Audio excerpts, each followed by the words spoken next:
Good afternoon. Welcome to another edition of the Madison View.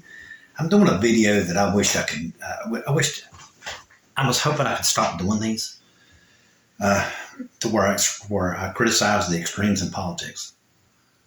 But it looks like the extremes are off vacation and they're back to front and center again. The right wing has caught a breath of fresh air. I reckon with Donald Trump polling good, it's given them the breath of fresh air or the energy spike or whatever you want to say to keep on pursuing their extreme agenda. Now, what I'm going to do now is I'm going to criticize the left. Remember, I told you I will always criticize the left and the right. There will be no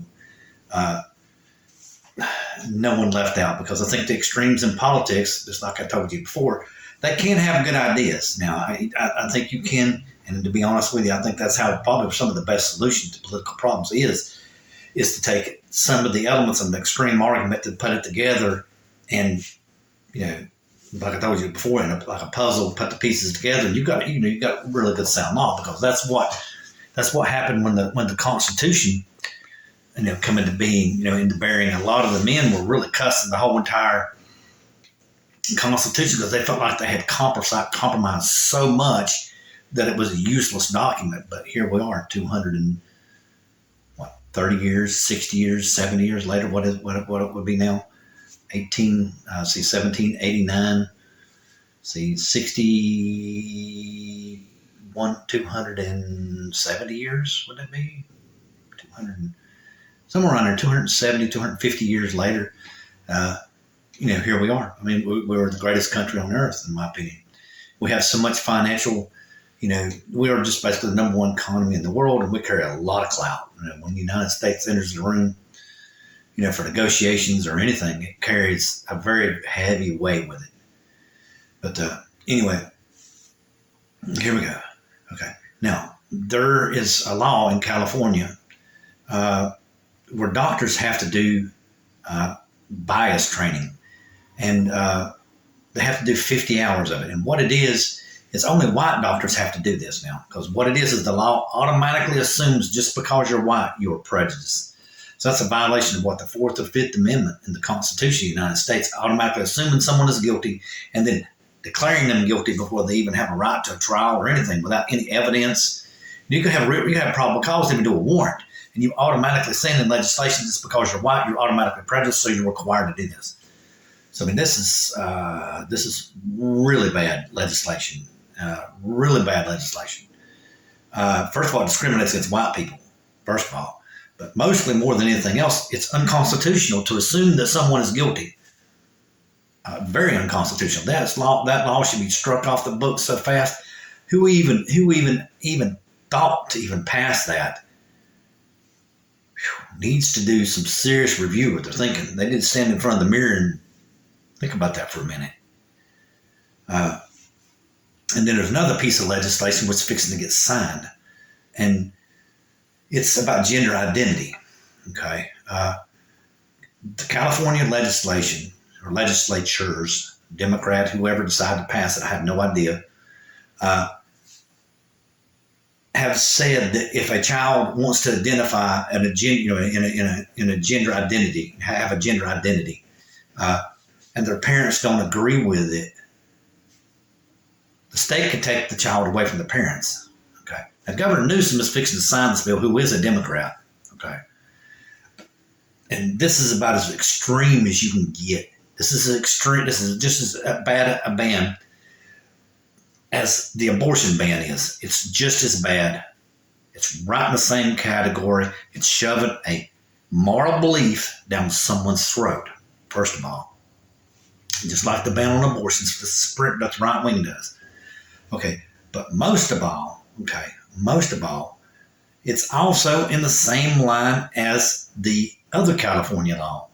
Abortion does violate the abortion rights. The ban on abortion rights does violate the Constitution of the United States under the life, liberty, and the pursuit of happiness. Okay, and so does this bill. Okay, evidently California knows how to raise your children better than what you do.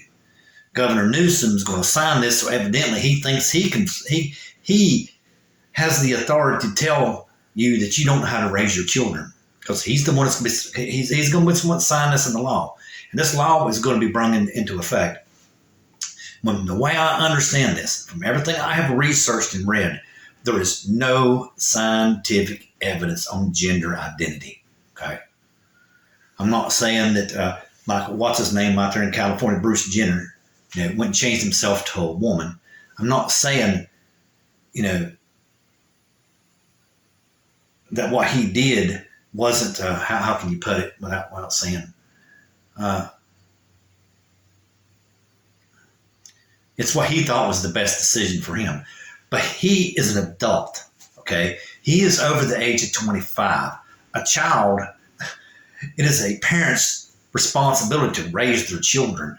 A child does not need to be making some kind of decision like that when they're 16 and turn around at 25 and regret it, Because a lot of way I read it, once children start going down this pathways, some girl in Denmark or something like that, her spine is basically just got fractures all in it.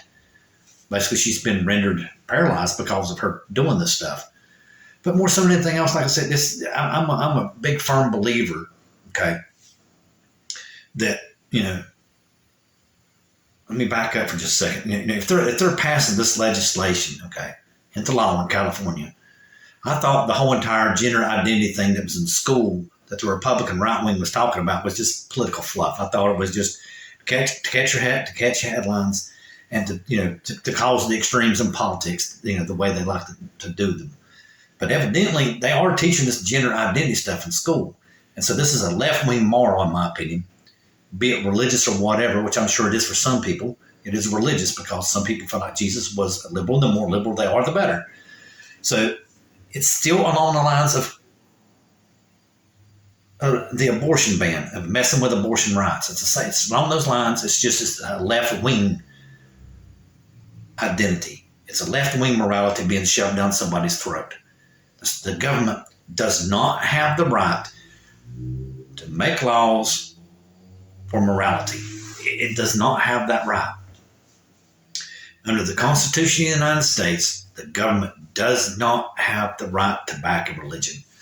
Okay? And it doesn't matter whether it's left-wing or right-wing. You do not have that right. And you know how I feel about our schools, which is exactly what this means. This means this is being taught in our schools, just like the Republicans are trying to bring their right-wing agenda into schools. And that's the problem in this country right now. It's creating a big political mess, number one. And number two, the government, who funds schools and everything, does not have the right to put morals in school, whether they are left or right. That is your right under the Constitution of the United States to teach your own children morals. The government has no business doing it.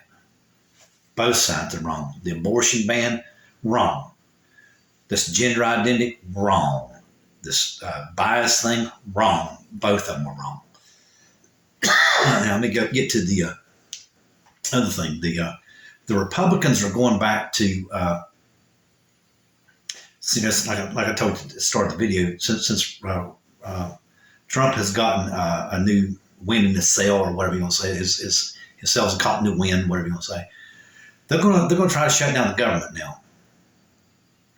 Okay, and how they're going to do this is they're going to pass a temporary funding measure, and then come in with some kind of news blitz or something, and they're going to try to turn this whole entire government shutdown into an immigration issue. Okay, and the way the Republicans are handling immigration, in my opinion, is just absolutely absurd, totally politically biased, just trying to catch news headlines. Because first of all, these Republican governors busing illegal immigrants from their states into other cities, in my opinion, is no different than a truck driver smuggling immigrants across the border. They're illegal. What, just because you're a governor and you transport them, so it makes it better, right? Right? Is that what it is? No. And the way I understand it, in the budget, Biden has like a $6 billion proposal of some kind to try to fix the immigrant crisis. And I think I even read somewhere where some kind of law he did for a little bit has been rescinded. It made it harder for people to cross into the country. in some reason or other, they let it expire. I don't understand why, but since it's expired, illegal immigration is up. So, I mean, like I said, I don't understand this whole entire intricacies of illegal immigration and all this kind of stuff. But basically, what it comes down to is I read an article, okay? This is obviously by a right wing columnist or pundit, whatever you want to say, that the Republican Party has decided to reignite their extremism because Trump has been polling well. And he started off the article by, saying that the Democrats are just whiners because back, and I remember this, the Democrats, whenever they were in control of the Senate, passed a resolution where you could nominate a Supreme Court judge with a simple majority, and it passed, right? Well, now when the Republicans are in power and had a simple majority, they put these last 2 or 3 justices into power under Trump. And of course, the abortion ban come into effect because of this right here. And you got some of the Democrats that are whining about it. Because used to, and I remember this, like I said, used to, you had to have a super majority to even vote somebody onto the Supreme Court. And like the Republicans said, you got your wish now. Now we got our wish. So what are you crying about? This comes back to an old saying.